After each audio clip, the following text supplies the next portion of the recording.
So hello everyone, कैसे हैं आप लोग। Welcome to benchmark advisory channel. आज हम लोग एक नए कंटेंट के साथ आपसे मिलने आए हैं, जुड़ने आए हैं और बहुत कुछ बताने आए हैं आपको। जी हाँ, मैं बात कर रहा हूँ नीट यूजी के स्टूडेंट्स के लिए। आज हम इस कंटेंट में आए हैं आपसे जुड़ने के लिए। जिन बच्चों ने नीट यूजी 2025 का एग्जाम दिया था, उनका रिजल्ट हो गया और उनको इस बात का इंतजार था कि उनकी काउंसलिंग का डेट कब अनाउंस होगा। तो मैं आपको ये बताने जा रहा हूँ कि 21 जुलाई से 21 जुलाई से ऑल इंडिया कोटा की रजिस्ट्रेशन और फर्स्ट राउंड की काउंसलिंग स्टार्ट होने वाली है।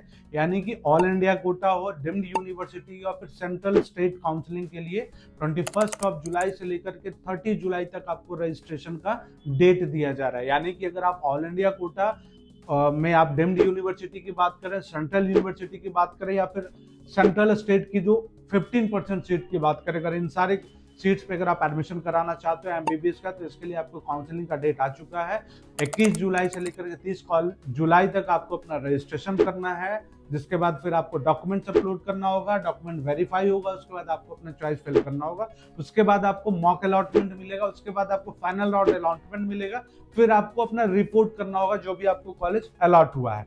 तो ये जो हम बात कर रहे हैं कि वैसे बच्चे ना जिनको इंतजार होता है कि डीम्ड यूनिवर्सिटी मिल जाए या फिर सेंट्रल गवर्नमेंट यूनिवर्सिटी मिल जाए, तो उसके लिए अगर ये मौका, अगर आप रजिस्ट्रेशन का मौका चूक गए, याद रहे 21 जुलाई से लेकर के 30 जुलाई, फ्रॉम 21 जुलाई टू 30 जुलाई तक अगर आप अपना रजिस्ट्रेशन और नहीं कर पाते हैं या फिर अगर आप रजिस्ट्रेशन शुल्क नहीं जमा कर पाते हैं, तो आप बाकी बचे सारे 3 राउंड की काउंसलिंग से बाहर हो जाएंगे। फिर इसके बाद सीधा आपको स्ट्रे राउंड की काउंसलिंग में अपीयर करने का मौका मिलेगा। ऑल इंडिया कोटा की जो काउंसलिंग होगी दो अलग अलग फेज में होगी।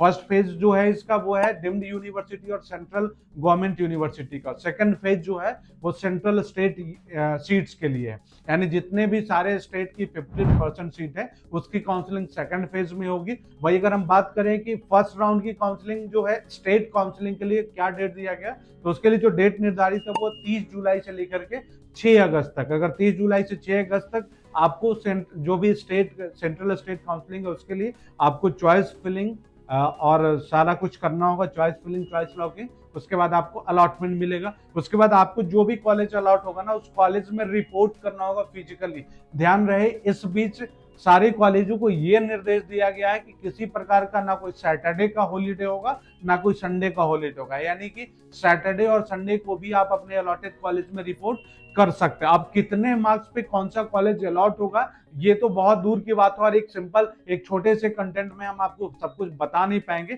इसके लिए आपके मार्क्स को इवैल्यूएट करके कितने मार्क्स पे कौन सा कॉलेज अलॉट होगा इसकी पूरी जानकारी आपको बतानी होगी।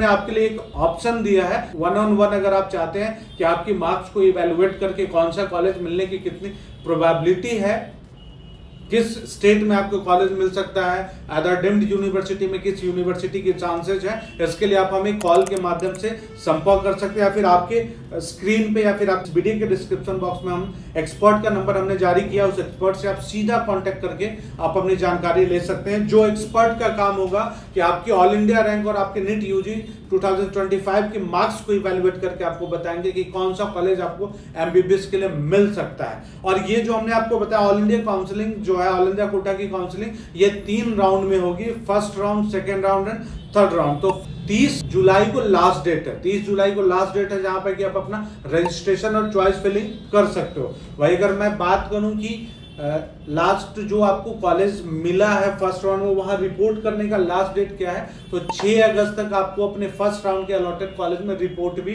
कर लेना होगा। तीसरा राउंड जो है ना, लास्ट राउंड, मतलब ये समझ लो 18 सितंबर तक लास्ट डेट है ज्वाइनिंग का। थर्ड राउंड में जो आपको सीट अलॉट होगा उसकी ज्वाइनिंग का 18 सितंबर को लास्ट डेट है। उसके बाद फिर आपको स्ट्रे राउंड के लिए रजिस्ट्रेशन ओपन किया जाएगा। जिन बच्चों को फ्रेश राउंड की काउंसलिंग में कॉलेज अलॉट नहीं होगा वो स्ट्रे राउंड की काउंसलिंग रजिस्टर कर सकते हैं। 22 सितंबर से लेकर 26 सितंबर तक आपको स्ट्रे राउंड के लिए रजिस्ट्रेशन करना होगा, जहां हमने बताया कि 2 फेज में काउंसलिंग होनी है। तो फर्स्ट फेज का जो 22 से लेकर के 26 सितंबर तक जो फर्स्ट फेज है स्ट्रे राउंड का, उसमें आपको डीम्ड यूनिवर्सिटी और सेंट्रल गवर्नमेंट यूनिवर्सिटी की काउंसलिंग होगी। वही अगर हम सेंट्रल स्टेट काउंसलिंग की बात करें तो उसके लिए आपको 25 सितंबर से लेकर के 29 सितंबर तक का काउंसलिंग का डेट दिया गया है। और जो स्ट्रेट राउंड की काउंसलिंग होगी ना, उसमें आपको कॉलेज जो भी अलॉट होगा ना, उस कॉलेज में ज्वाइन करने का जो लास्ट डेट होगा आपके लिए, वो होगा 3 अक्टूबर। यानी 3 अक्टूबर तक किसी भी कीमत पे आपको अपने स्ट्रेट राउंड के अलॉटेड कॉलेज में भी रिपोर्ट कर जाना है। इतना तक क्लियर कर दिया गया है कि 1 सितंबर से इस ईयर की एमबीबीएस की क्लास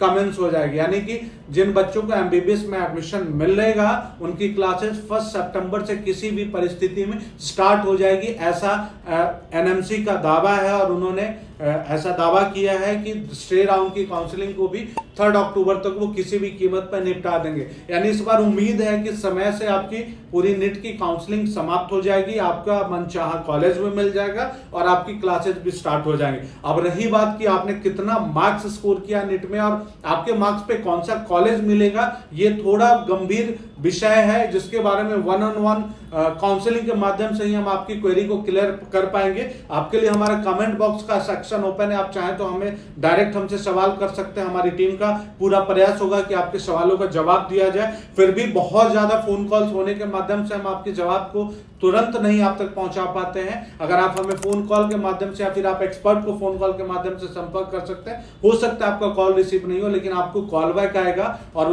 वो एक्सपर्ट आपकी पूरी मदद करेंगे। और आप चाहते हैं कि आपके मार्क्स के आधार पर आपको कौन सा कॉलेज मिलने की कितनी संभावना, कितनी प्रोबेबिलिटी है, इसकी आपकी जानकारी चाहिए आपको, तो आप सीधे एक्सपर्ट से संवाद कर सकते हैं। और अधिक से अधिक लेटेस्ट इंफॉर्मेशन के लिए, बने रहने के लिए आप हमारे इस चैनल के साथ जुड़े रहें। अधिक से अधिक हमारे चैनल को सब्सक्राइब करें और इस वीडियो को अधिक से अधिक नीट एस्पिरेंट तक शेयर करें, ताकि जिन भी बच्चों का ये कंफ्यूजन है ना कि कब काउंसलिंग होगा स्टार्ट और कब तक क्लासेस स्टार्ट होंगे, काउंसलिंग का क्या प्रोसेस होगा, तो हमने स्टेप बाय स्टेप सारा आपको बताया है कि सबसे पहले आपको अपना रजिस्ट्रेशन करना होगा। रजिस्ट्रेशन के लिए रजिस्ट्रेशन का चार्जेस देना होगा, उसके बाद आपको पार्टिसिपेशन चार्ज भी देना होगा, आपको डॉक्यूमेंट्स अपलोड करना होगा, डॉक्यूमेंट वेरीफाई होगा, तब आपको चॉइस फिलिंग का ऑप्शन दिया जाएगा, उसके बाद आपका सीट अलॉटमेंट होगा, फिर आपको अलॉटेड कॉलेज में रिपोर्ट करने का ऑप्शन दिया जाएगा। अगर फर्स्ट राउंड में आपको कोई सीट अलॉट नहीं होता है तो सेकंड और थर्ड राउंड तक आपके पास चांस होगा अपना अलॉटमेंट रिजल्ट देखने का। और सपोज अगर फर्स्ट राउंड में कोई सीट आपको अलॉट हो जाता है तो सेकंड और थर्ड राउंड में अपग्रेड करने का भी ऑप्शन आपके पास अवेलेबल रहेगा, आपके पास आपके अधिकार क्षेत्र में रहेगा।